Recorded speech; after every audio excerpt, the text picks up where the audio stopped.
Hello all. On the eve of World Engineering Day, we are excited to present this interview to celebrate women in STEM, science, technology, engineering, and mathematics. The idea of this interview is to inspire the current and next generation of women and girls who are interested in STEM. For that, we have Ms. Shirin O'Connor, Vice President, Global Engineering, Procurement, Quality, and CI from Air Products and Chemicals with us today to share her experiences and insights on women in STEM. Welcome, Shirin, and thank you very much for kindly accepting to be a part of this interview. Hello, Meenakshi. Good evening, good morning to everyone, and thanks for having me. And this is a really exciting week, and I'm really happy to be part of it. Thank you. Thank you. Shirin, to begin with, we are interested to know what was your dream job as a child and what sparked your interest to study engineering? Sure, Meenakshi. What was it that interested me as part of my dream job, and what interests the engineering for me? Actually, surprisingly, engineering was not my first choice. When I was a child, I always wanted to be a dentist.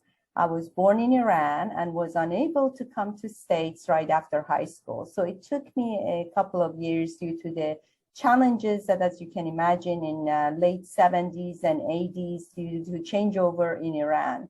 So I lost a few years. I lost about 4 years between my high school and my college. When I joined and I was finally able to come to States and start the college, I really rethought about what would I do to really get a 4-year degree because of many years I lost. I always had the interest, of course, like many of you, in math and science. And I took the path of engineering. And I was inspired by a few family members who were engineers, and I saw them in their professional, how they are expanding their roles. They are taking advantages of a lot of good opportunities across the globe. And that really struck my interest, and I decided to go and take the path of engineering. I do want to let you know that when I look back and I rethink about the choices that I made, and including my professional choice of, pursuing engineering degree, it's been nothing but absolutely a fantastic journey for me, both from perspective of professionally and personally. Because the engineering role is, especially in today's world, is a very global role. And we have the ability to really touch on many, many cultures, build projects and do design in many countries, many nations. And this really gave me the ability to also grow professionally, as I had the opportunity to meet colleagues around the world and really take on other projects, and that they are not necessarily in the States, in all over the globe, and including having this opportunity right now to meet many of you and sharing my experience. Thank you, Meenakshi. Thank you, Shirin. Thank you so much for sharing your interest. And it's very interesting to know that you had a different kind of interest and you entered this engineering and continuing it. Thank you. And Shirin, you have over 2 decades of rich experience. How were the initial years as a young woman engineer? And did you ever imagine that you would have a leadership role in this profession? And really, was it a challenge growing in an organization, Shirin? Yeah, let me first start with the initial years as a young woman in engineering. When I started, my profession was early 90s. And at the time, we still had a very small population of women in engineering in an industry. We started having a lot in the colleges. Even when I look back, there were only 2 of us in the graduating class in university in United States that we were graduating with electrical engineering degree. So that introduced, the challenges that you have to go extra mile. You feel like always you have to prove yourself. And what I learned very early on in my career, to be agile and be resilient and really approach everything with tenacity, not to give up, and try to gain and fill in my toolbox and gain experiences, which would leverage other opportunities for me. And, and I always, whatever opportunity came at me at the time as I was trying to be in the learning curve of my career, I never really took anything as is a good or bad. I made the most out of it. I worked on it. I gave it all my best shot. And the next opportunity just happened to be there because of the performance and how I tried to deliver on what I was tasked to do. Whether being small or big, it didn't matter. And just really work through the rank. So when it comes to the question, Meenakshi, about the leadership role, you sort of start your career, and oftentimes you do have goals, and it's really important that you look at what is ultimate things that it really inspires you, what energizes you. Not every role is for everyone, and I always try to really look up and have a role model and really have a conversation with them. What is it that energizes them about their role? What is it that excites them? And try to refer that back to what I have to do and what it is that my personal value, my professional values, and see how it compares. And I was able to find the path that I wanted to go, set my goals, and really try to take advantages of looking at big picture. Anything you do, even if as a designer or an engineer, always think about what is input, what is output. Who are the people that get impacted by the work that you do, and be collaborative. So have your goal, be collaborative, look at the big picture. And when you do that, it really opens your horizon about things that you need to learn and influences that you need to develop within the organization, both professionally and on interpersonal skills that helps you grow in a leadership role. And was it challenging? Absolutely. But as I mentioned, the agility, being resilient, and the tenacity that you apply to everything you do, it will pay off. And it would really pave the way for you to be successful. Thank you, Shirin. You have spelled out the success mantra. Shirin, we would like to know, how did you navigate past structures early in your career versus later in your career when you held a leadership role? Yeah, and we need to really, when we look at the navigating the power structure or coming to the leadership role, it's those challenges. It's for everyone. Are they harder for women in engineering at the in the years that I started, and even to this day in some cases? But I do want to I'm really proud, and it's really excites me to say that we have come a long way, and the industry is extremely open to and finally recognizing the contributions that the diversity has in the business. Not to mention, it's an important thing and it's the right thing to do. We work in the community that includes diversity, so there is no reason that our workforce should not replicate that. We are tapping on the talent that we have in our community.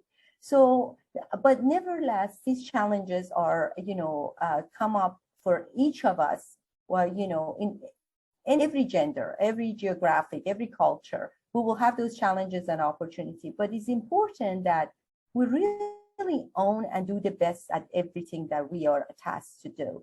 Stay focused on business as a leader. You cannot let things like that distract you. You need to think about, what is my task in hand? If you have people reporting to do, your leadership responsibility and commitment that you have to the people report to you. If you report to someone else, your commitment to that person. So in order to organizationally, as a cohesive organization, we can deliver on our objectives. And while we're personally developing and professionally developing our own career. So from my perspective, it's really important that you really take the challenges, but maintain your focus on business, and don't let these external noise and the challenges really remove your focus on what is in your hand. Try to address those through the different influencing them by taking them one at a time, but remain focused on business, and then continue to do the best you can, and take on every opportunity that you get. And those power struggles, when people see your approach people see how you are supportive, those power challenges work itself out. Thank you. Thank you, Shirin. Shirin, actually, recently, the Society of Women Engineers India, they have conducted a poll on what is holding women back in the meetings. And majority have voted for self-doubt. Have you ever felt self-doubt? If so, how did you navigate your way through it? Absolutely. Meenakshi, we're all human, and we all gone through this. We deal with challenges, differently, but nevertheless, challenges are there. When I think about self-doubt, I really would like to quickly get back on making sure that when that happens to me, yes, it happens, but I try again to quickly give myself that reaffirmation that I can only control what is in my control, and I can only influence anything that's outside my control. I don't have a direct control of something. I can work through it, understand it, and try to see how I can influence that. But self-doubt is really not a good thing. And when I look at each of us as an individual, we have so much energy. And I learned from one of my mentors early on in my career. He said something to me that has always resonated with me. He said, Shirin, we all as an individual have so much energy, and we have to really decide to make sure what our clear objectives are and where we should invest that energy. Because if you're not careful and you started self-doubting yourself and it started putting the energy, trying to focus on that, remember, you're taking that energy away on some good things that you can do for yourself on a professional, personal level, as well as for the whatever organization or objectives that you have. So to me, that is very common, but it's not about having or not having, it's about how we respond to when it happens to us. So try to manage that response that you have when and ever that you feel like you have self-doubt.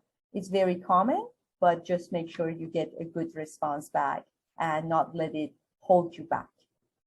Thank you, Meenakshi. Thank you, Shirin. We catch that word, how you respond to the self-doubt. Really, it's an eye-opener. I took it as a personal advice to me. Thank you. And sometimes we often see like different business sectors have greater gender diversity and women in leadership. And why do you think that is so? Yes, they are. When we look at some of the business sectors, they may have more female or they may have more male. Those, when I look back, I like to believe we are at the century that we see that transformation happening in all areas. When I go to doctors, I see a lot of male in nursing, where in the past it was not common. We see administration roles where in the past people always used to have to be a stereotype that this role must be only for one gender. Those days, I like to believe, are evolving. And maybe not as quickly as we all wish, but they are evolving. We see those transformation happening. I was looking at the other day a TV program, and I was seeing all these young girls that they now started doing the sports that were traditionally never been for female, such as American football. I saw all of these young girls gearing up with those big jerseys, and they are passionate about that. So I think it comes down to what we are passionate about.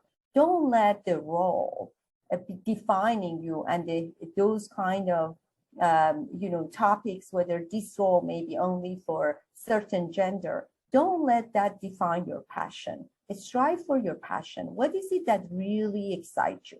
What is it that really energizes you? What is it that really gets you going? And when you come home, you may be physically tired, but you're mentally energized because you made the impact. And once you know what that is, you really want to set your goal. The sky is a limit. absolutely is a limit. Stay focused, fill in your toolbox, both technically and leadership skills, and don't let that define that this is not for me or that. It's about what you wanted to do and what gets you going. Thank you, Meenakshi. Thank you.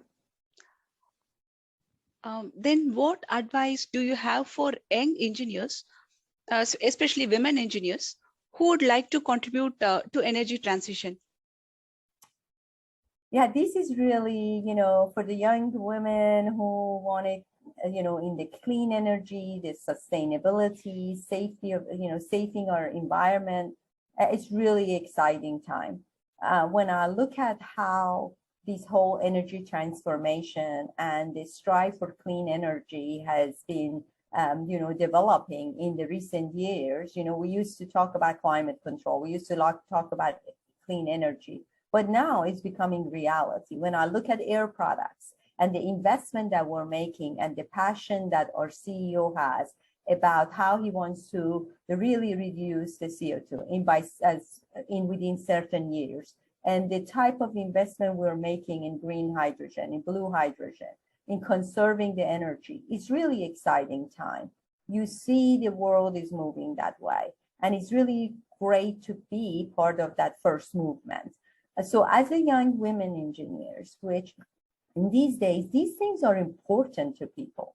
We have generations to come, our children, our grandchildren, and more to come. And to have that safety and healthier environment is important.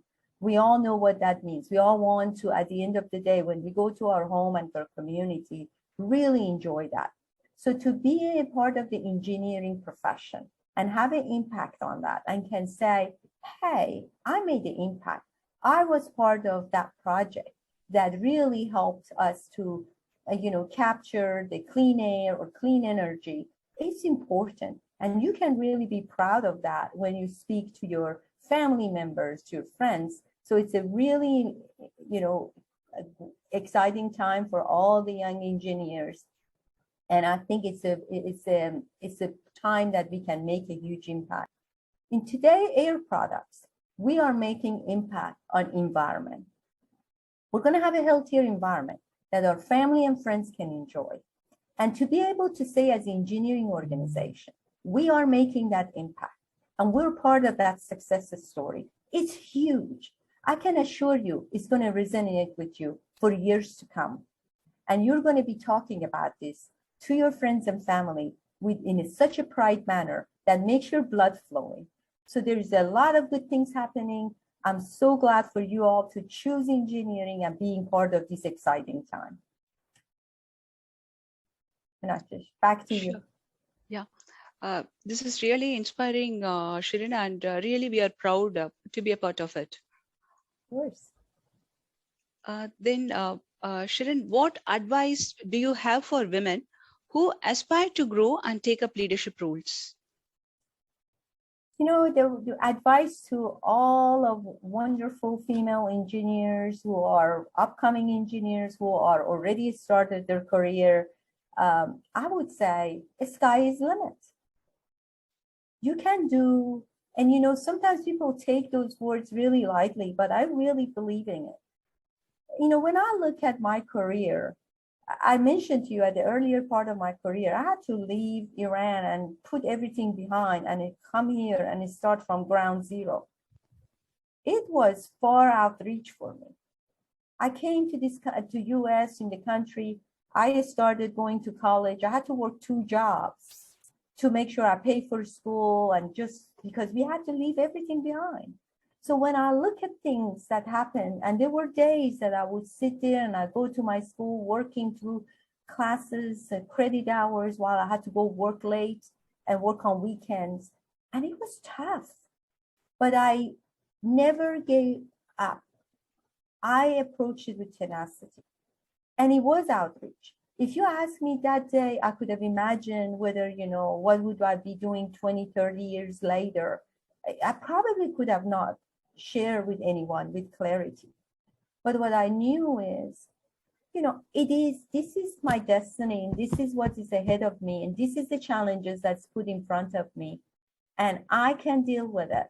If I put my mind in it, and if I put my effort in it, I can deal with it. Every challenge will too pass. Every challenge in life will too pass. How you respond to each challenge, you can make the challenge as an opportunity for you.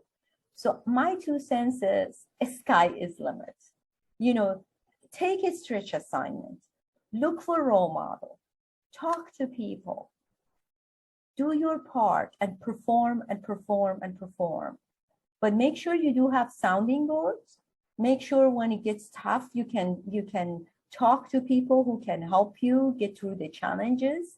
I had many mentors that forever I will always rely on them, even to this day, that helped me through getting, providing me advice. It's a simple discussion.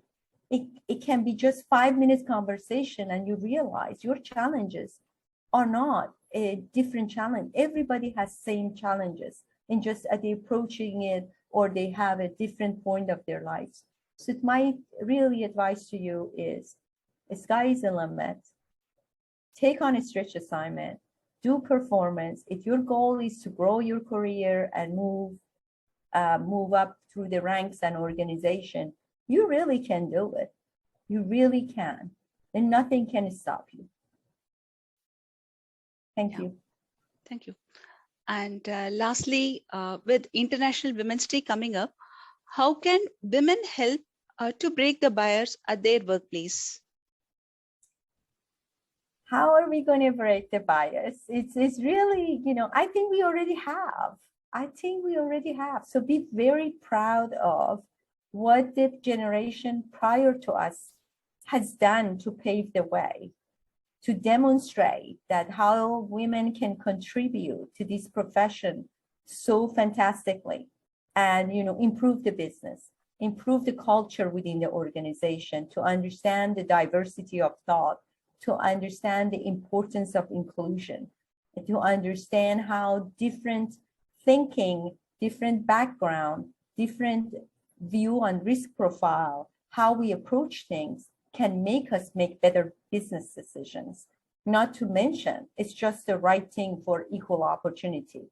So I really believe that there is a road paved for us by previous generation, and I'm thankful to those who did that, to allow me to be what I'm doing today, and the responsibility that is on our shoulder, responsibility that on every one of our shoulder, including myself, to make sure we continue that journey and we create more opportunities for future engineers, for future female engineers who are working really hard in colleges and university and trying to get this wonderful degree and coming to the industry. So we each have that responsibility. The way we perform, the way we approach things, the way we set being a role model to others. It doesn't matter what your role is. You are a role model in what you do, and to support and mentor others who are coming up. And as you grow in your career, just make sure you offer your hands to others and pull them up with you. Always pull them up with you. Because this network, this establishment that we've done, the roads that's been paved, and we're continually doing better and better at it, is dependent on all the effort the current generation is going to do to continue that evolution and transformation for future generations. So really, I would say just continue being a role model to everything you do, and know that you have a mission more than being an engineer. You have a mission to really continue this transformation for the future generation. Thank you very much, Meenakshi. Thank you, Shirin. Thank you very much. Your point is well taken, and surely wherever it is possible, we will offer our hands to the women who need. Sure. My pleasure. Any other questions? I would be more than happy to share any other information with all the wonderful female engineers that are coming up through our colleges and through our industry. All the best to you, best of success, and look forward to continuously hearing a more success story as we go together and we carry on this journey. Thanks, and thanks for having me. Yeah. Thank you, Shirin. Thank you so much for your time and for sharing your valuable insights and guidance. I'm so excited, and I'm sure that your journey and life lessons will be an inspiration to all of us. Thank you so much. Thank you so much. And thanks for having me and being part of today's Women Engineering. Thank you. Thank you.